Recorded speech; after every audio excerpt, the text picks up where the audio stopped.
अखण्डमण्डलाकारं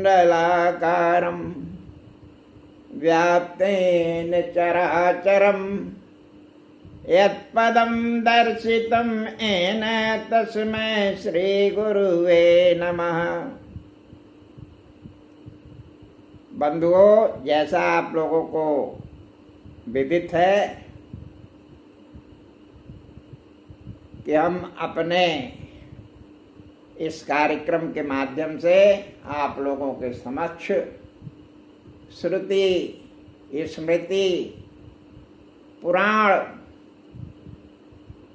जैसे धार्मिक विषयों पर अपनी विचार रखने का प्रयास करते हैं। और इधर कुछ दिनों से आप लोगों के समक्ष आने का अवसर इसलिए नहीं मिला कि ऐसा प्रतीत हुआ कि जैसे लोगों की धर्म के प्रति अरुचि हो गई है और लोगों को ज्ञानार्जन से अधिक धनार्जन अधिक प्रिय हो गया है। बावजूद इसके कुछ ऐसे विषय सामने आए हैं जिस पर अपने मंतव्य और अपनी बात रखना आवश्यक हो गया है। बंधुओं, जो कुछ समाज में वैदिक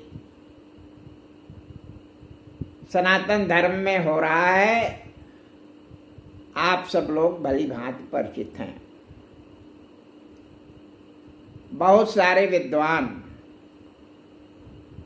जो अपने को समाज के सामने बहुत बढ़ा चढ़ा करके पेश करते हैं, उनके मुख से जब ऐसी बातें आती हैं जो धारा के विपरीत होती है, तो ऐसा लगता है कि ऐसे लोगों के बात में अपनी बात जोड़ करके उस विषय को पूरा करने का प्रयास किया जाए। आज जैसा कि आपको ज्ञात है 23 जून है। 25 जून को गायत्री जयंती का पर्व ऐसा कहा जाता है मनाया जाने वाला है। और गायत्री जैसा विषय बहुत ही महत्वपूर्ण विषय है,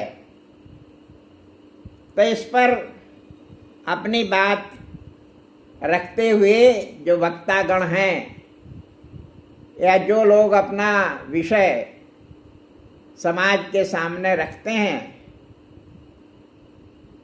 वह विषय पूर्ण हो, इसलिए मैं अपनी बात को आप लोगों के समक्ष रख रहा हूं। आज के अखबार में, दैनिक जागरण में एक विद्वान है डॉक्टर चिन्मय पांड्या जी। हमें लगता है गुजरात के रहने वाले हैं, और गुजरात को प्रयाग से उत्तर मिलना ही चाहिए, क्योंकि प्रयागराज जो है वो तीर्थराज है। और अगर कहीं ऐसा प्रतीत हो कि कुछ गलत हो रहा है, तो उसका प्रतिकार प्रयागराज की धरती से होनी ही चाहिए, क्योंकि तीर्थराज यह स्थान है और यहाँ से उसका उत्तर मिलना ही चाहिए। अपने को ये पांड्या जी कहते हैं कि वह किसी विश्वविद्यालय के प्रतिकुलपति हैं। अपने को देव संस्कृत विश्वविद्यालय हरिद्वार का प्रतिकुलपति और आध्यात्मिक विचारक बताते हैं। और उन्होंने अपने एक आलेख में जो दैनिक जागरण और तमाम अखबारों में छपा है, उसमें जो है गायत्री मंत्र के बारे में कुछ कहा है। बहुत महत्वपूर्ण विषय है। इसको गायत्री मंत्र को वेद माता कहा जाता है। आप सब लोगों को यह मालूम है कि यह गायत्री मंत्र को विश्वामित्र नाम के जो बहुत ही महत्वपूर्ण ऋषि हैं, उन्होंने लिखा था या उन्होंने कहा था, उन्होंने बताया था। और किसको बताया था? उन्होंने यह मंत्र बताया था भार्गव ऋषि को, जिनको भगवान परशुराम भी कहते हैं, जो भगवान राम के अवतार भी थे, अंशावतार थे या पूर्ण अवतार थे, इसका निर्णय आप करिए। उन्हें बताया था। और गायत्री मंत्र का उन्होंने अर्थ बताया है। कोई नया अर्थ उन्होंने नहीं बताया है, वही अर्थ बताया है जो तमाम संस्थान ज्ञान के अभाव में या ज्ञान की पूर्णता के नाते समाज के सामने रखते हैं। उन्होंने गायत्री मंत्र का अर्थ बताया है, जो हम आप लोगों के समक्ष जो है वो रख रहे हैं। मंत्र तो जैसा आप जानते हैं, ओम भू भुवा स्वः तत्सवितुर्वरेण्यं भर्गो देवस्य धीमहि धियो यो नः प्रचोदयात्। यह मूल मंत्र है, सबको मालूम है, इसमें कुछ चर्चा करने की आवश्यकता नहीं है। लेकिन जो उन्होंने इसका अर्थ बताया है, उन्हें कहाँ से मिल रहा है, या उनके जैसे तमाम विद्वानों को गायत्री मंत्र के किस शब्द से, किस व्याकरण से, किस माध्यम से उनको यह अर्थ मिला, यह जो है आज चर्चा का विषय है। और इसी विषय पर हम अपनी बात को रखना चाहते हैं। उनका कहना है यह महामंत्र चेतना को जागृत करने वाली दिव्य ऊर्जा का स्रोत माना जाता है। इसका अर्थ उन्होंने बताया है। उन्होंने उसका अर्थ करते हुए कहा है कि उस प्राण स्वरूप, दुख नाशक, सुख स्वरूप, श्रेष्ठ, तेजस्वी, पाप नाशक, देव स्वरूप परमात्मा को हम अपने अंतरात्मा में धारण करें, जो हमारी बुद्धि को सन्मार्ग पर प्रेरित करे।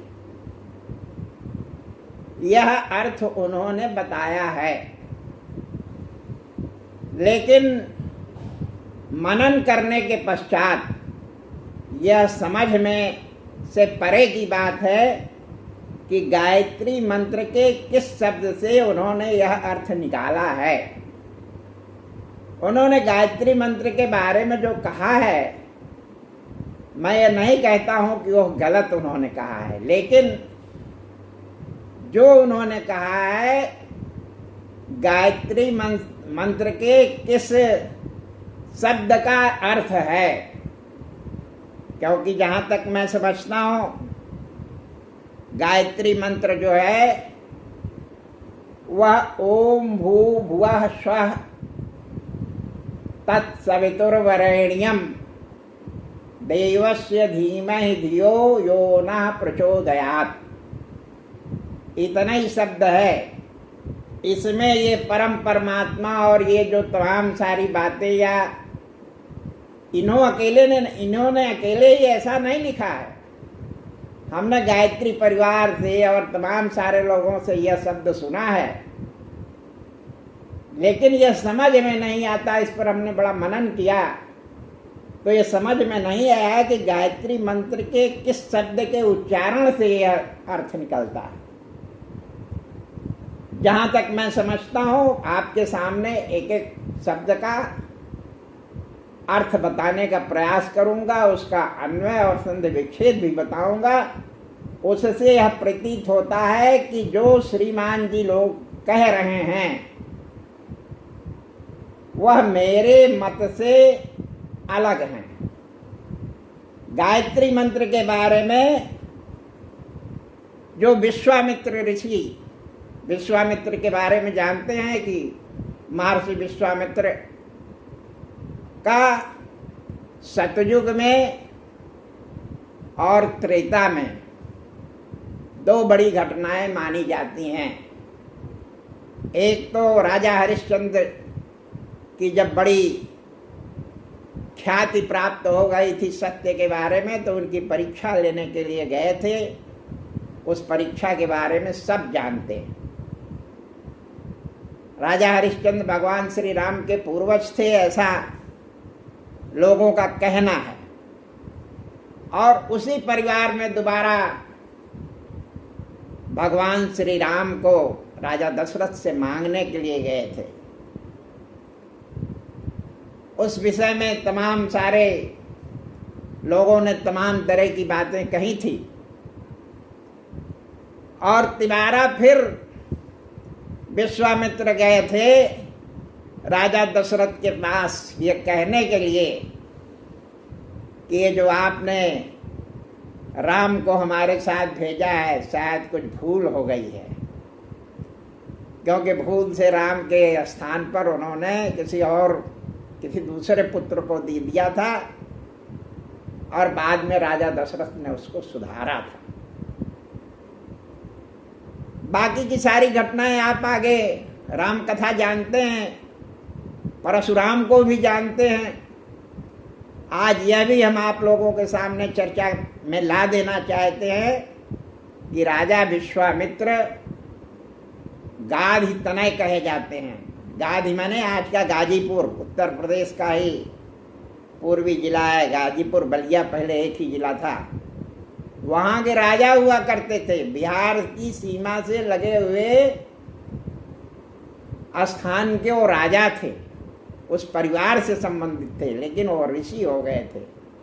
बाद में वो ब्रह्म ऋषि कहलाए। यह सब बातें आपको मालूम है। और आपने यह भी सुना होगा, कहीं चर्चा में सुना होगा, अगर पढ़ा ना होगा तो चर्चा में सुना होगा कि एक ऋषि थे, उनकी माता को कोई पुत्र नहीं था और किसी ऋषि के पास गए। उन्होंने उनसे कहा कि हमारे पुत्र नहीं है, हमें पुत्र चाहिए। तो उन्होंने कहा ठीक है, पुत्र मिल जाएगा, आप परेशान ना हो। उन्होंने कहा कि भाई हमारे ही नहीं, हमारी बेटी को भी पुत्र नहीं है। तो उन्होंने कहा उनको भी मिल जाएगा। तो उन्होंने 2 पुड़िया दिया और कहा कि इसको बेटी को खिला देना और इसको स्वयं खा लेना, तुम दोनों को पुत्र हो जाएगा।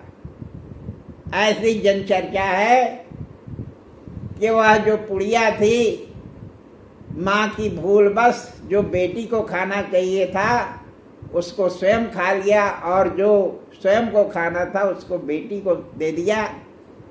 और परिणाम स्वरूप हुआ, परिणाम यह हुआ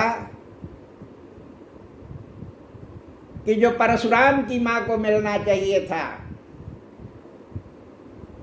वह विश्वामित्र को की माँ को मिल गया। तो परशुराम जमदग्नि ऋषि के यहाँ जो है वो परशुराम पैदा हो गए और गाधी के यहाँ विश्वामित्र पैदा हो गए। दोनों के स्वभाव में महान अंतर था। अब ये ऋषि की कृपा है या भविष्य के गर्भ में चीजें छिपी हुई होती हैं, ऐसा सब ईश्वर की प्रेरणा से और ईश्वर की कृपा से ही होती है।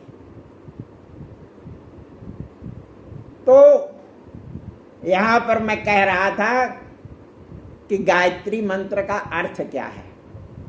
गायत्री मंत्र का अर्थ केवल इतना ये है। विश्वामित्र ने भार्गव ऋषि से कहा, भर्गो देवस्य धीमहि धियो यो न प्रचोदयात्। विश्वामित्र ने इसको रचा है, बताने की जरूरत नहीं है, उनका नाम इसमें नहीं आया है, लेकिन भार्गव का नाम आया है। यह चर्चा है कि विश्वामित्र ने ही इस मंत्र को बनाया है, इसको सब लोग जानते हैं, इस पर विवाद की कोई बात नहीं है। तो उन्होंने कहा कि जिस प्रकार से हमारे साथ लोग, अब सवाल ये आता है कि इसमें लोक कहाँ है? गायत्री मंत्र के किस शब्द में लोकों की चर्चा आई है?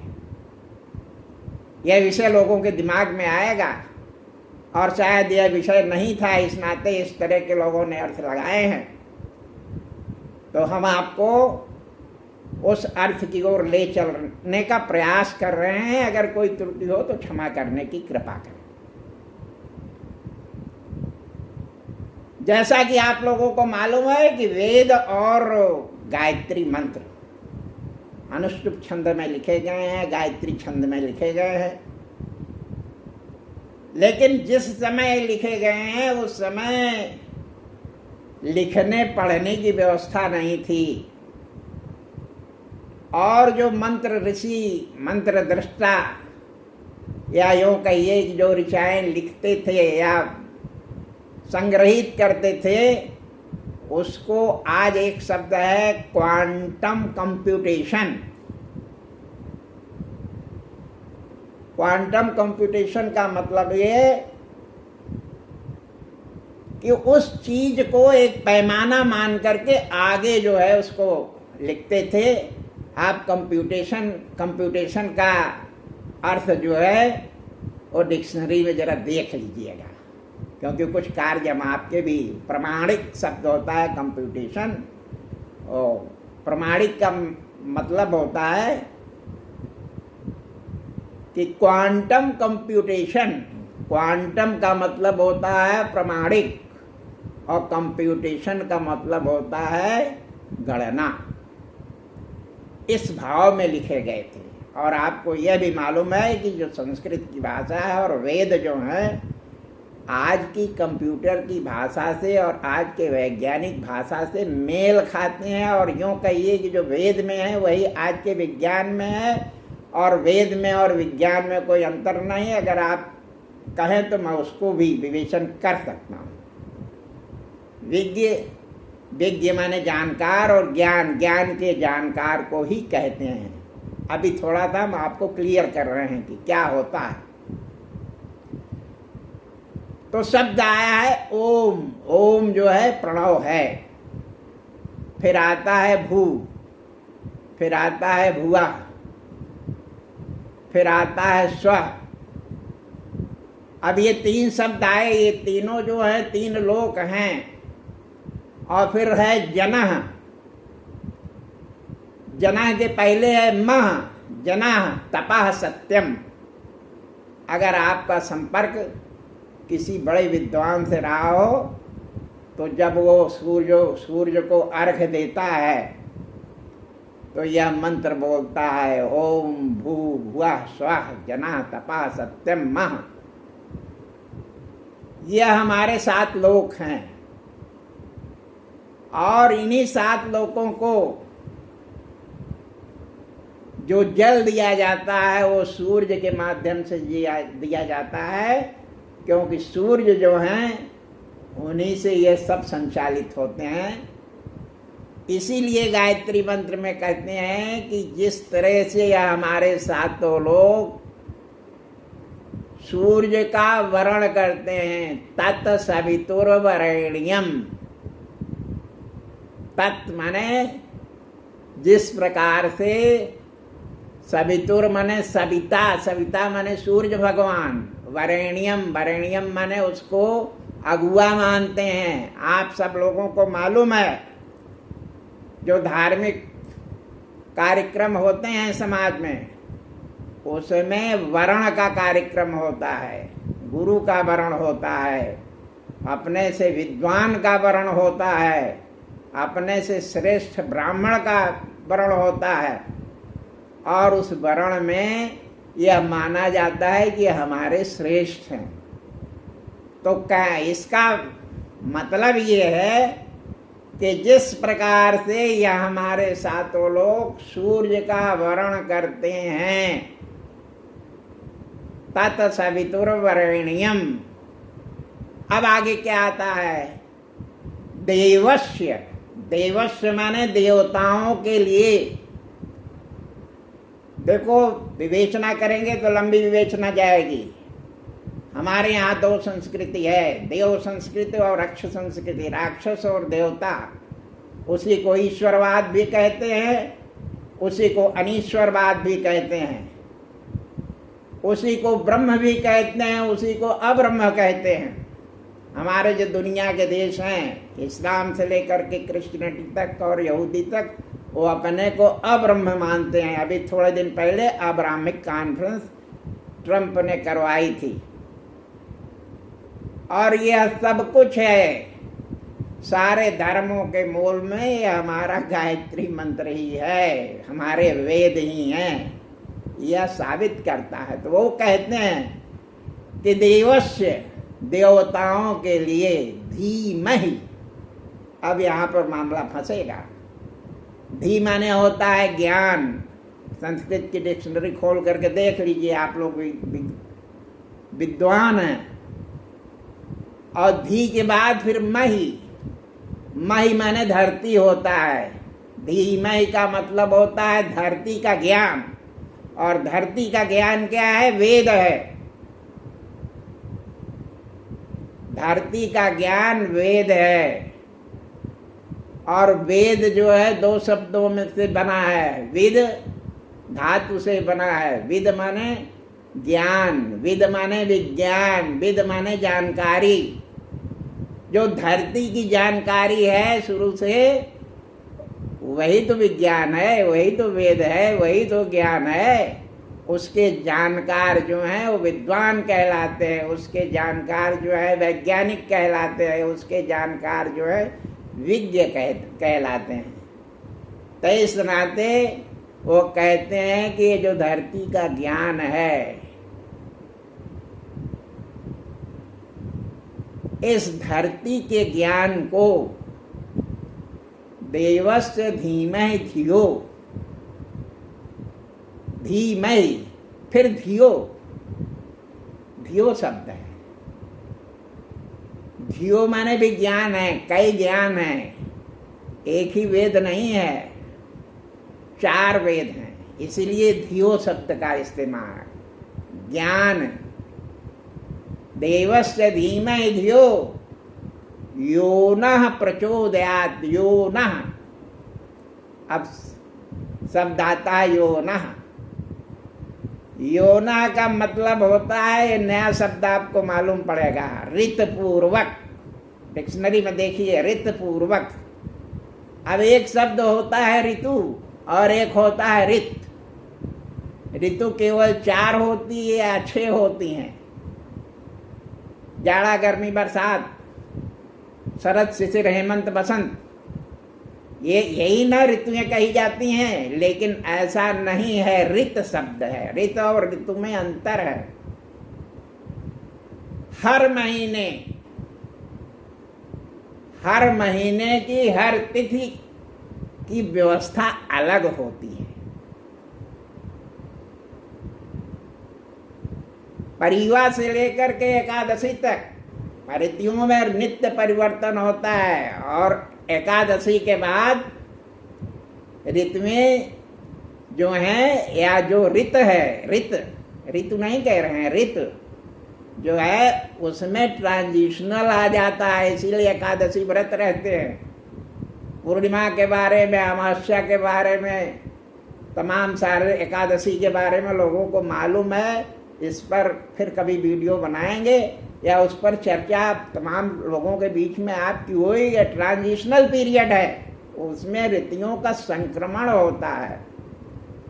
तो इसलिए कहते हैं कि ऋत पूर्वक। अब आगे शब्द आता है प्रचोदयात्। प्रचोदयात का मतलब है कड़ाई पूर्वक पालन करो।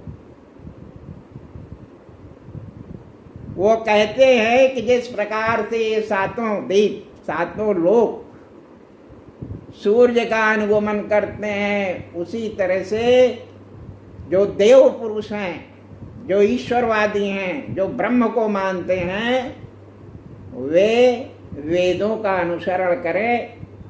यही इतना इसका अर्थ है। लेकिन कड़ाई पूर्वक, रित पूर्वक करें।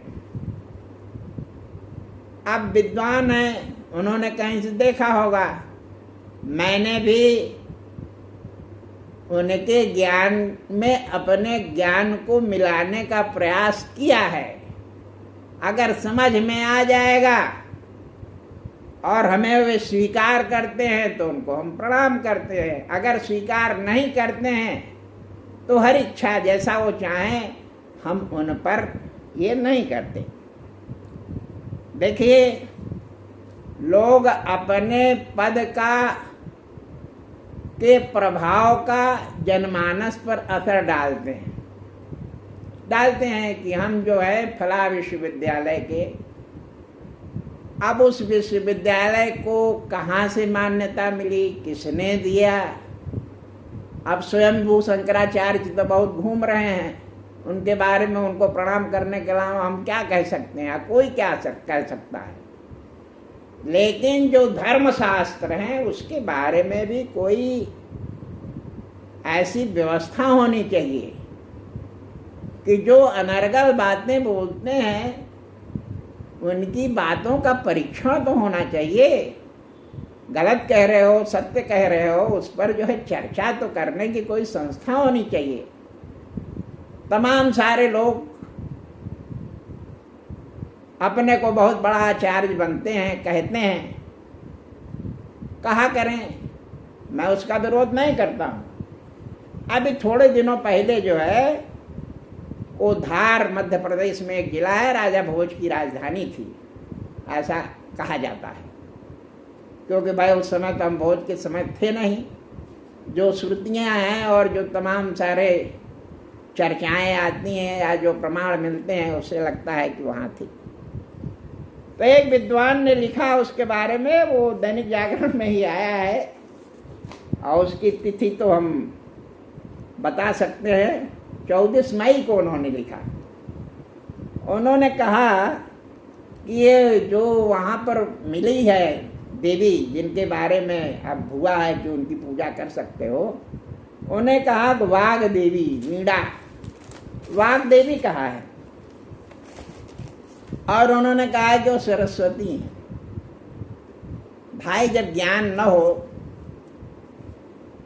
तो ज्ञान जो है उसको संग्रह का प्रयास करना चाहिए। हमारे यहाँ 10 विद्याएं हैं और वाग देवी भी हैं, लेकिन वो सरस्वती नहीं है, वो सरस्वती से अलग हैं।